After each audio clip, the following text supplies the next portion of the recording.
thank you. So first of all, congratulations for the 28th anniversary of the EU-India Chambers. It's about the same as my diplomatic work, so 28 years. we have something in common. The other, I would just like to commend the chambers for good results, and I think it's very important that, especially now during this specific situation, we are looking for new solutions, new communications, and try to go on with our trade and economic cooperation, which is of vital importance for existence of our nations as well. So I will present few of the measures which were adopted by Slovenia during the crisis, and maybe some general remarks, including the education, which was already mentioned today. So first of all, Slovenia declared the state of epidemic on 12th of March this year, and then after 2 months was actually the first EU member state who has declared the end of the epidemic on 14th of May. Of course, this was not the end of the story. As we see it now, the whole Europe is struggling again with the COVID.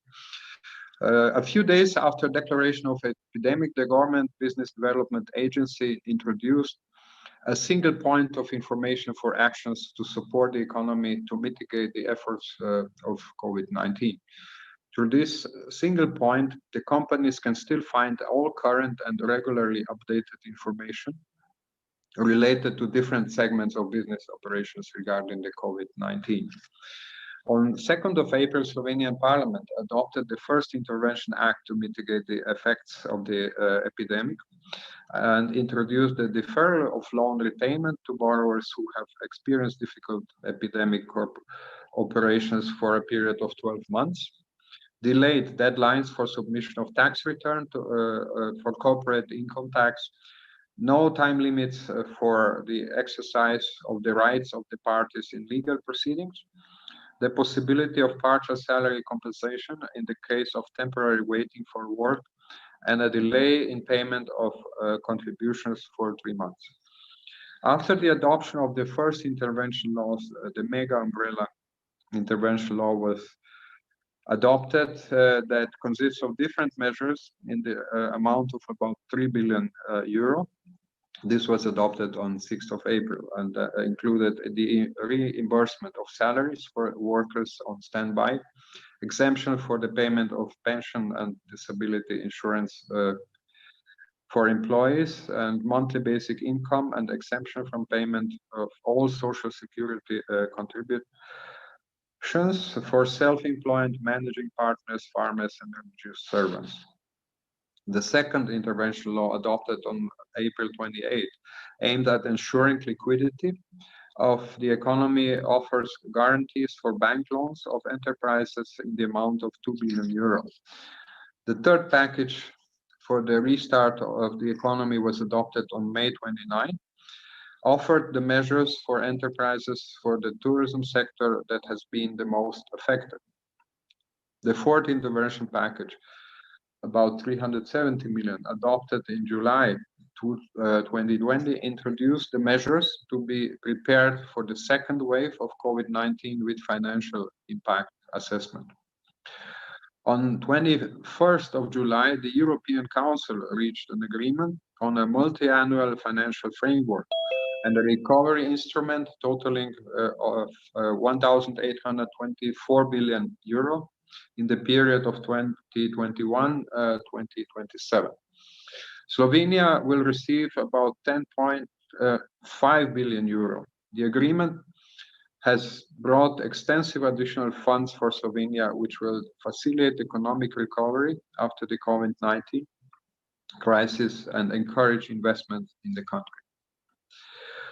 On September 29th, Slovenian government adopted a proposal for the fifth intervention package, approximately of 420 million euro. The proposal reflected economic forecasts which were more optimistic than those in the spring.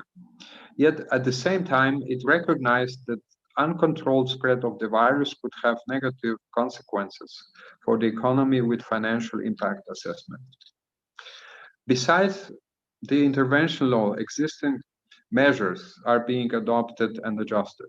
On 1st of October, that included 95 million euro from European cohesion policy. The aim of the new COVID-19 fund is to mitigate the effects of the epidemic on the economy through microcredit and research, development and innovation loans. Some other measures are being prepared and will be offered for digital transformation of small and medium enterprises, for SMEs in tourism sector, and for SMEs in the field of internationalization.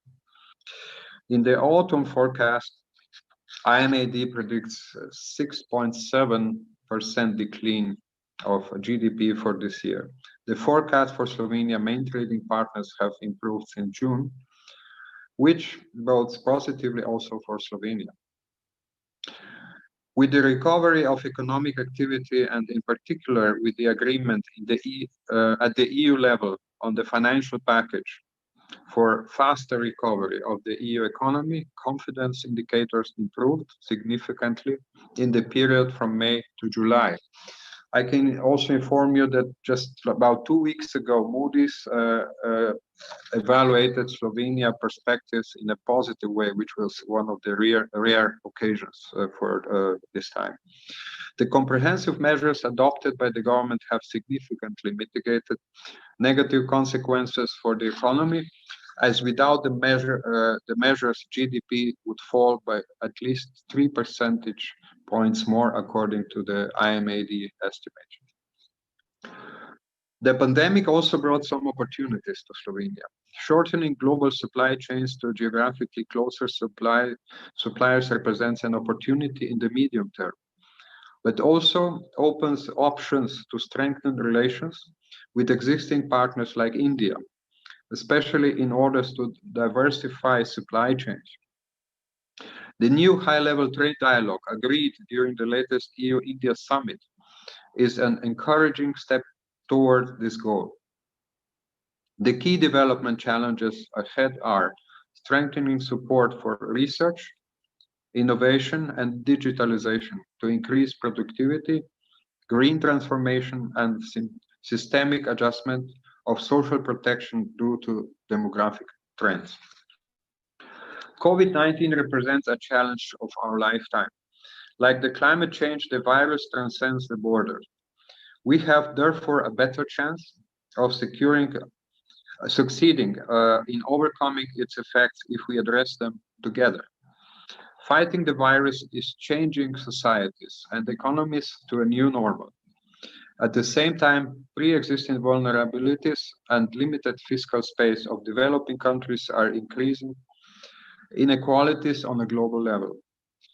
This is bringing forward the need for a new deal for development and the need to work together on a resilient recovery of all and everywhere. In order to build resilient societies against future challenges, it's not enough to reconstruct and rebuild our system, but indeed to build them back better. We need to build an international system that will be more resilient, more sustainable, fair, and green. This will require mutually reinforcing efforts of national and multilateral levels too. Strengthen capacity of the health system, build a better socioeconomic protection system, and adjust the support packages for most vulnerable, especially women.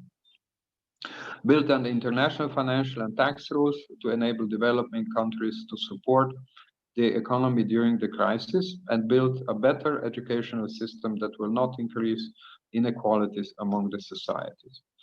Because gaps in educational systems are maintaining or increasing development gaps between societies. In order to prevent the whole generations being lost in pandemics, there is urgent need to close these gaps and enable all students to access to educational online platforms.